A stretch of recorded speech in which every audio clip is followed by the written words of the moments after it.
सेंगोल विरासत से मिली ऐसी धरोहर जिस पर आप गर्व करेंगे, जिसका ज्ञान न होने पर हो सकता है आपको अफसोस होगा। आजादी के प्रतीक सेंगोल के जिस इतिहास की जानकारी हर भारतीय को होनी चाहिए, देश के करोड़ों लोगों को इसके बारे में अभी तक ज्ञान नहीं है।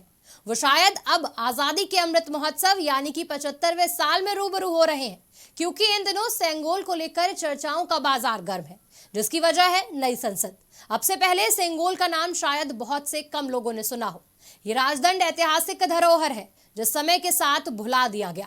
28 मई प्रधानमंत्री नरेंद्र मोदी नए संसद भवन का उद्घाटन करेंगे और 28 मई को नए संसद भवन में राजदंड यानी कि सेंगोल को भी स्थापित किया जाएगा। आखिरकार सेंगोल है क्या, देखिए ये खास रिपोर्ट। सेंगोल, जिसका ताल्लुक तमिल इतिहास से है, ये लगभग 2000 साल पुराने संगम काल का है। ऐतिहासिक राजदंड यानी सेंगोल एक तमिल शब्द सेमई से आया है, जिसका अर्थ धार्मिकता है। इसका वजन 800 ग्राम है और इस पर सोना चढ़ाया गया है। इसकी ऊंचाई 5 फीट है और इसके ऊपर एक नंदी विराजमान है, जो न्याय का प्रतीक है। सेंगोल एक राजदंड की तरह है। इसका इस्तेमाल चोल साम्राज्य में होता था।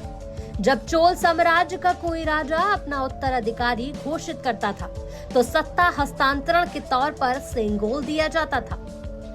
इतिहासकारों के मुताबिक चोल वंश में जब सत्ता हस्तांतरित होती थी, तो एक निर्वर्तमान राजा दूसरे राजा को सेंगोल सौंपता था।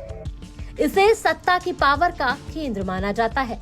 14 अगस्त 1947 वो साल जब इतिहास, परंपरा, धर्म, सत्य और न्याय के प्रतीक सेंगोल को कई नेताओं की मौजूदगी में रात 11:45 पर पंडित नेहरू को दिया गया था। 15 अगस्त 1947 इस दिन देश को आजादी मिलने जा रही थी।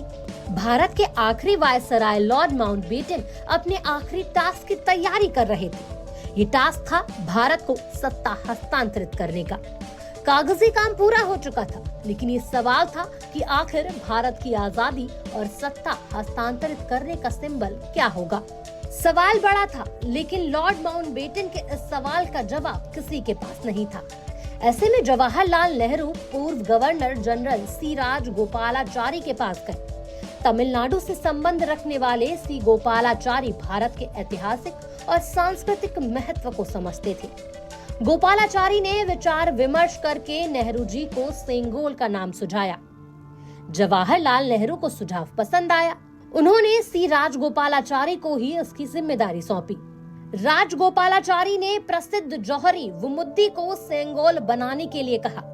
सोने का सेंगोल तैयार कराया गया और सेंगोल नई दिल्ली भेजा गया, ताकि सेंगोल को लॉर्ड माउंटबेटन तक पहुंचाया जा सके।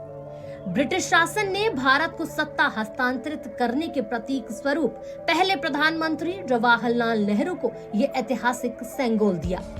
14 अगस्त 1947 को नेहरू जी को सेंगोल मिलने के बाद इसे प्रयागराज में आनंद भवन में रखा गया। ये नेहरू खानदान का पैतृक निवास है। 1960 के दशक में इसे वहीं के संग्रहालय में शिफ्ट कर दिया गया। 1975 में शंकराचार्य ने अपनी पुस्तक में इस सेंगोल का जिक्र किया था। गृह मंत्री अमित शाह के मुताबिक सेंगोल हमारे देश की परंपरा का अहम अंग है। शासन, न्याय और नीति के अनुरूप चले ये इसका भाव है। इसीलिए अब ये सेंगोल देश की नई संसद भवन में रखा जाएगा।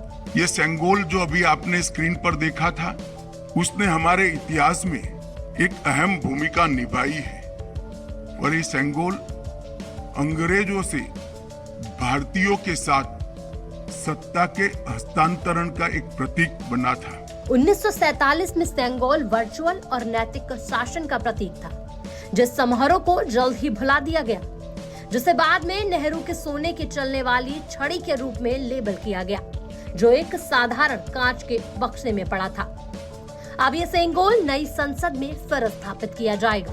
नए संसद भवन में राजदंड स्वतंत्र और निष्पक्ष न्याय का प्रतीक होगा। ये राजदंड नई संसद में प्रधानमंत्री स्पीकर के दाईं और विशेष रूप से डिजाइन किए गए आसन पर स्थापित किया जाएगा। अहम बात यह है कि पीएम मोदी 28 मई को वमुद्दी बंगारू ज्वेलर्स के सदस्यों से भी मुलाकात करेंगे। 1947 में जिन्होंने बेहद कम समय में राजदंड को तैयार किया था।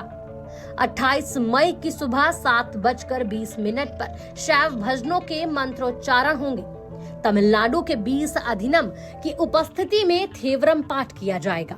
20 मिनट का हवन होगा और उसके बाद अधिनम मठ प्रमुख प्रधानमंत्री नरेंद्र मोदी को 75 साल पुराना स्वर्ण राजदंड सौंपेंगे। प्रतीकात्मक घटना भारत के लोकतांत्रिक इतिहास में एक नए युग की शुरुआत का प्रतीक होगा ये सेंगोल। ब्यूरो रिपोर्ट, आज की खबर।